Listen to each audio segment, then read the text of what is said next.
Assalamualaikum warahmatullahi wabarakatuh. Salam sejahtera buat kita semua, sahabat-sahabatku sekalian.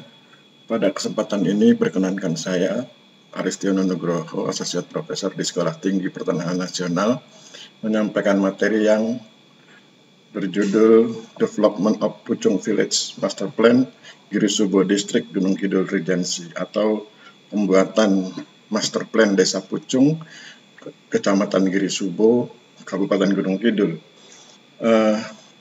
Materi yang saya sampaikan hari ini itu saya ambil dari artikel saya yang dimuat di IJERLAS, International Journal of Educational Review, Law and Social Sciences, volume 3 nomor 4 2023. Sahabat-sahabat sekalian, kalau kita bicara tentang pembuatan master plan Desa Pucung, Kecamatan Girisubo, Kabupaten Gunung Kidul, maka yang pertama-tama kita harus perhatikan adalah mengenai bagaimana ide itu bisa muncul, bagaimana ide tentang pembuatan master plan Desa Pucung itu bisa muncul. Sahabat-sahabat sekalian, ide itu muncul melalui sebuah proses yang kalau saya singkat kira-kira sebagai berikut ya, ada sekitar tiga poin. Yang pertama, pada tanggal 25 Juni tahun 2021 berlangsung pertemuan antara tim STPN yang saya pimpin, yang kemudian berdiskusi dengan pemerintah Kelurahan Pucung yang diwakili oleh Kepala Desa Pucung, Estu Dwiyono, dan Sekretaris Desa Pucung, Eko Sujarno. Pada pertemuan tersebut diketahui bahwa masyarakat dan pemerintah Desa Pucung sangat antusias membangun Desa Pucung, terutama dalam mewujudkan Desa Pucung yang mandiri, damai, dan sejahtera yang dimuat dalam tagline Pucung Mandara, mandiri, damai, dan sejahtera. Kemudian yang kedua, pada tanggal 5 November tahun 2021 berlangsung kembali pertemuan antara tim STPN yang saya pimpin dengan pemerintah Desa Pucung yang diwakili oleh Kepala Desa Pucung Estu Dwiyono dan Sekretaris Desa Pucung Eko Sujarno. Pada pertemuan tersebut diketahui bahwa masyarakat dan pemerintah Desa Pucung membutuhkan master plan Desa Pucung. Kemudian ketiga, pada tanggal 12 November 2021 berlangsung pertemuan antara tim STPN yang saya pimpin dengan pemerintah Desa Pucung, yaitu diwakili oleh Estu Dwiyono sebagai Kepala Desa atau Lurah Pucung dan Sekretaris Desa Pucung yaitu Eko Sujarno. Pada pertemuan tersebut disepakati bahwa pemerintah Desa Pucung akan membuat master plan Desa Pucung secara partisipatif yang difasilitasi dan disupervisi oleh tim STPN yang terdiri dari saya dan Sugiasi. Saya Aristiono Nugroho dan Sugiasi. Kemudian mari kita lihat bagaimana proses pembuatan master plan Desa Pucung. Sahabat-sahabat sekalian, untuk bisa membuat sebuah master plan, maka pertama yang harus diperhatikan adalah mengenai potensi desa. Saya membagi potensi Desa Pucung itu atas dua bagian, yaitu potensi fisik dan potensi non-fisik. Pada potensi fisik, misalnya saya berbicara tentang formasi batuan yang ada di Desa Pucung, kemudian yang kedua jenis tanah, kemudian yang ketiga lereng, yang keempat hidrogeologi. Itu yang hal-hal yang berkaitan dengan potensi fisik. Sedangkan yang potensi non-fisik, saya bahas atau saya perhatikan mengenai usia produktif, kemudian komposisi gender dan tingkat pendidikan penduduk serta profesi penduduk. Dari situlah baru kemudian bisa dibuat master plan Desa Pucung. Sebelum bicara tentang bagaimana cara membuatnya, mari kita perhatikan pandangan Thomson tahun 2015 mengenai master plan.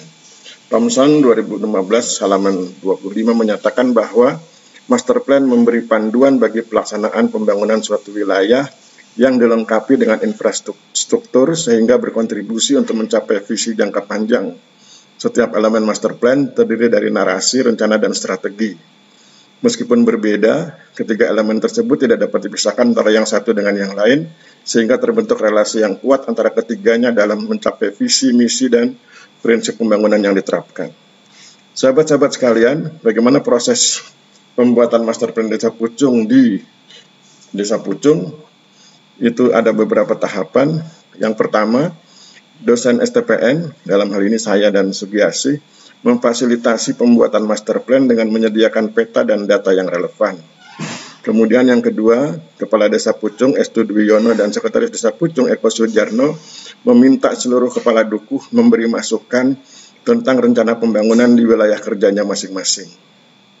Kemudian yang ketiga, masing-masing kepala dukuh bersama-sama dengan tokoh masyarakat di wilayah kerjanya masing-masing membuat masukan tertulis bagi master plan yang akan dibuat, berupa rencana pembangunan di wilayah kerjanya masing-masing, yang kemudian masukan tersebut diserahkan kepada Kepala Desa Pucung dan Sekretaris Desa Pucung.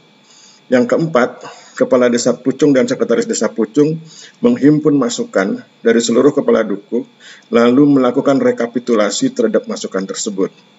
Kemudian yang kelima, Kepala Desa Pucung dan Sekretaris Desa Pucung atas fasilitasi dan supervisi dari dosen STPN, dalam hal ini saya dan Sugiasih, memadukan peta dan data yang tersedia dengan masukan dari seluruh kepala dukuh sehingga kemudian menghasilkan apa yang disebut sebagai draft master plan. Yang keenam, Kepala Desa Pucung dan Sekretaris Desa Pucung mensosialisasikan draft master plan kepada seluruh kepala dukuh dan beberapa tokoh masyarakat yang sekaligus juga menjaring masukan dan koreksi terhadap draft master plan. Setelah draft master plan diperbaiki sesuai masukan dan koreksi dari seluruh kepala dukuh dan beberapa tokoh masyarakat, maka Kepala Desa Pucung mengesahkan draft master plan menjadi master plan. Itulah bagaimana proses dibuatnya master plan Desa Pucung. Sahabat-sahabat sekalian, sekarang yang kita ingin bahas adalah apa isi dari master plan tersebut. Di dalam master plan tersebut minimal ada 3 isi utama, yaitu yang pertama adalah mengenai konsepsi pembangunan, kemudian yang berikutnya adalah zonasi pembangunan, jadi pembagian wilayah pembangunan. Kemudian sesudah itu bicara tentang pembidangan pembangunan. Sahabat-sahabat sekalian, mari sekarang kita bahas satu demi satu. Kita mulai dari konsepsi pembangunan. Konsepsi pembangunan, sebelum membahas secara teknis, saya ingin sampaikan pandangan Abu Yada tahun 2018 mengenai konsepsi pembangunan. Abu Yada 2018 halaman 119 menjelaskan bahwa pembangunan memiliki arti yang berbeda bagi orang yang berbeda dan dapat dijelaskan dalam konteks yang berbeda. Pembangunan dilihat sebagai kemajuan menuju tujuan yang kompleks seperti penghapusan kemiskinan, penyediaan lapangan kerja, pengurangan ketimpangan, dan yang keempat, jaminan hak asasi manusia. Definisi tersebut juga memiliki subdefinisi seperti adanya redistribusi melalui pertumbuhan, kemudian pendekatan kebutuhan dasar, dan yang ketiga adalah pembangunan pedesaan terpadu.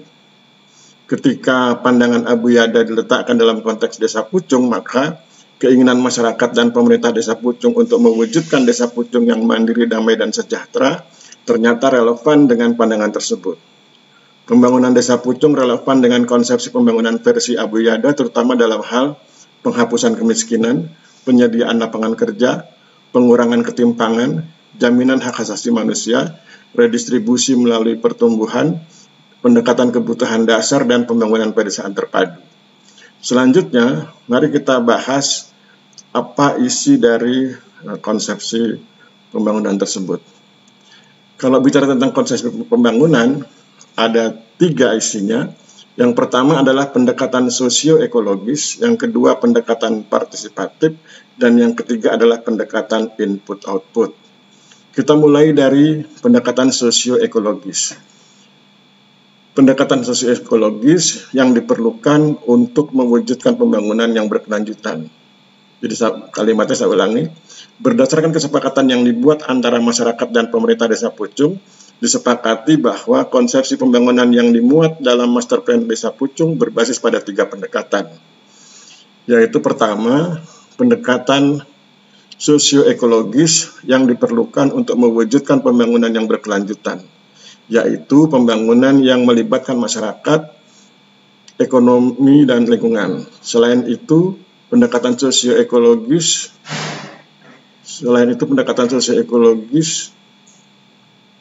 diperlukan untuk mendukung pembangunan yang mampu memenuhi kebutuhan masa kini tanpa mengorbankan kemampuan generasi masa depan atau mendatang dalam memenuhi kebutuhannya. Pendekatan ini berbasis pada masyarakat dalam upaya meningkatkan kondisi ekonomi masyarakat dengan tetap memperhatikan kondisi dan konservasi lingkungan. Jadi itu yang dimaksud dengan pendekatan sosioekologis.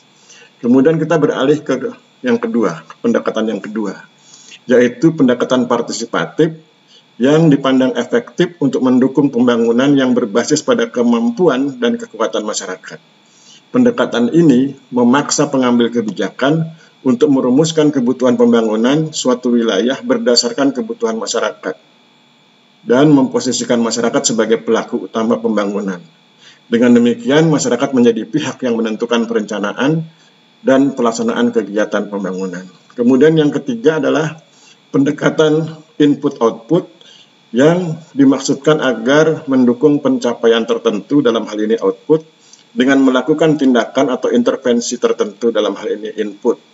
Sebagai contoh, agar wisatawan berkenan mengunjungi situs Bengawan Solo Purba, maka pemerintah Desa Pucung atau pengelola situs ini harus melakukan tindakan tertentu. Misalnya, membangun kemudahan akses ke situs serta menyediakan berbagai fasilitas yang dapat mendukung kegiatan wisata edukasi di situs Bengawan Solo Purba. Untuk menerapkan pendekatan input-output, maka pemerintah Desa Pucung atau pengelola situs Bengawan Solo Purba perlu merancang model bisnisnya dengan menggunakan BMC, Business Model Canvas, dengan tahapan sebagai berikut, yaitu pertama, menetapkan customer segment, kemudian yang kedua menetapkan value proposition, yang ketiga menetapkan channel, yang keempat menetapkan customer relationship, yang kelima menetapkan revenue stream, yang keenam menetapkan key resources, yang ketujuh menetapkan key activities, yang kedelapan menetapkan key partners, dan yang kesembilan menetapkan cost structure. Itu adalah 9 tahapan dalam rangka BMC, Business Model Canvas. Tadi saya katakan yang pertama menetapkan customer segment atau customer atau pelanggan yang disasar. Siapa pelanggan yang disasar? Yang kedua menetapkan value proposition atau nilai yang ditawarkan. Kemudian yang ketiga menetapkan channel atau saluran yang dapat digunakan untuk mempromosikan. Kemudian yang keempat menetapkan customer relationship atau cara menjaga hubungan baik dengan customer. Kemudian yang kelima menetapkan revenue stream atau aliran keuntungan yang dapat diperoleh. Kemudian keenam menetapkan key resources atau sumber daya yang dapat dimanfaatkan. Kemudian yang ketujuh menetapkan key activities atau kegiatan yang dilakukan dalam rangka melayani customer. Kemudian yang kedelapan menetapkan key partners yang dalam hal ini adalah mitra utama yang dapat diajak bekerja sama dalam memajukan wisata. Kemudian yang kesembilan menetapkan cost structure atau biaya struktural yang harus dikeluarkan dalam memajukan dan mengelola pariwisata. Itu 9 tahapan dalam BMC. Tetapi kalau tadi kita sudah sampaikan bahwa dalam konteks konsepsi pembangunan, maka Master Plan Desa Pucung menggunakan 3 pendekatan, yaitu yang pertama adalah pendekatan sosioekologis, yang kedua pendekatan partisipatif, dan yang ketiga pendekatan input-output. Itu mengenai konsepsi pembangunan. Sekarang mengenai zonasi pembangunan. Corlena 2011 halaman 385 menjelaskan bahwa zonasi pada hakikatnya merupakan instrumen pengendalian pemanfaatan tanah, dan dalam konteks zonasi, pelaksanaan penataan wilayah meliputi perencanaan pemanfaatan tanah, dan pengendalian pemanfaatan tanah. Sahabat-sahabat sekalian, kita langsung saja menuju ke teknisnya, yaitu bagaimana zonasi pembangunan di Desa Pucung dalam rangka atau yang dimuat di dalam Master Plan Desa Pucung.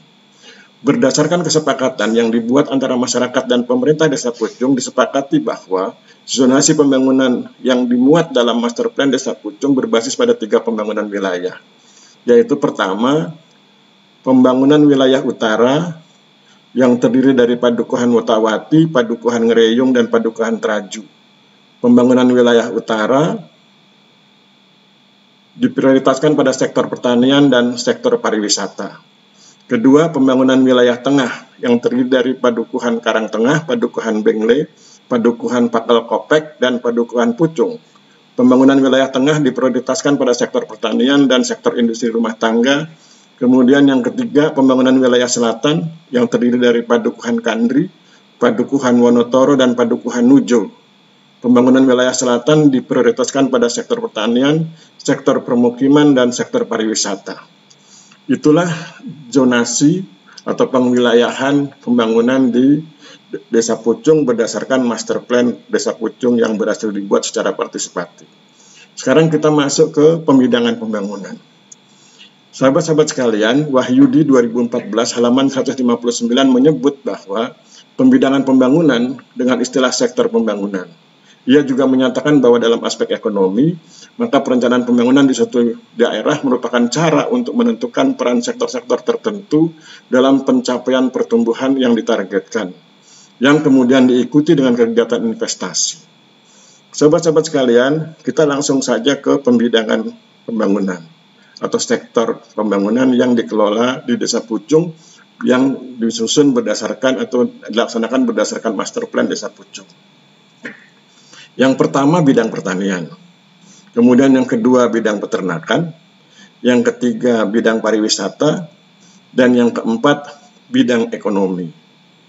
Nah, ketika bicara tentang bidang ekonomi, maka selanjutnya bisa diperinci menjadi perdagangan eceran, industri rumah tangga, kemudian dan perdagangan ikan. Sahabat-sahabat sekalian, itulah yang bisa saya sampaikan mengenai master plan Desa Pucung. Apa kesimpulannya? Kesimpulannya adalah berdasarkan hasil penelitian tentang pembuatan master plan Desa Pucung diperoleh kesimpulan sebagai berikut. Pertama, potensi Desa Pucung terdiri dari potensi fisik dan non-fisik yang keduanya dapat dimanfaatkan dan dikembangkan bagi terwujudnya kesejahteraan masyarakat. Kedua, proses pembuatan master plan Desa Pucung meliputi fasilitasi peta dan data dari dosen Sekolah Tinggi Pertanian Nasional, pemberian masukan oleh kepala padukuhan dan tokoh masyarakat setempat tentang rencana pengembangan padukuhan masing-masing, kemudian penghimpunan data dan masukan serta analisis dan pembuatan naskah master plan Desa Pucung oleh Kepala Desa Pucung dan Sekretaris Desa Pucung yang disupervisi oleh dosen STPN.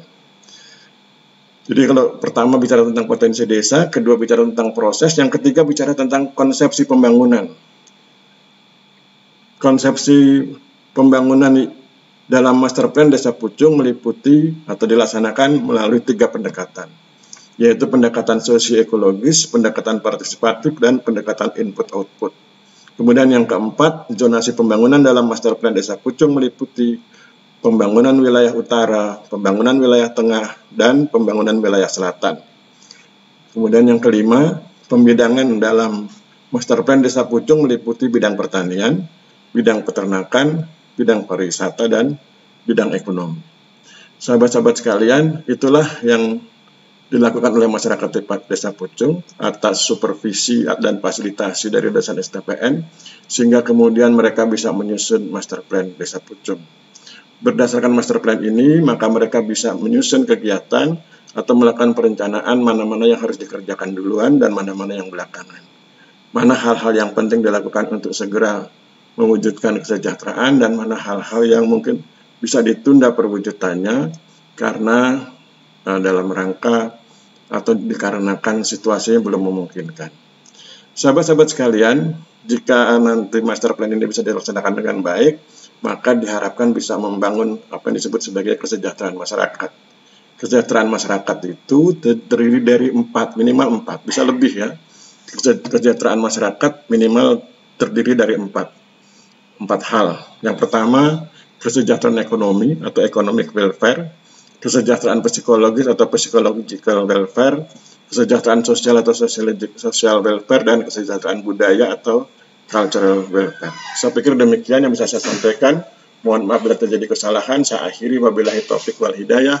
Wassalamualaikum warahmatullahi wabarakatuh.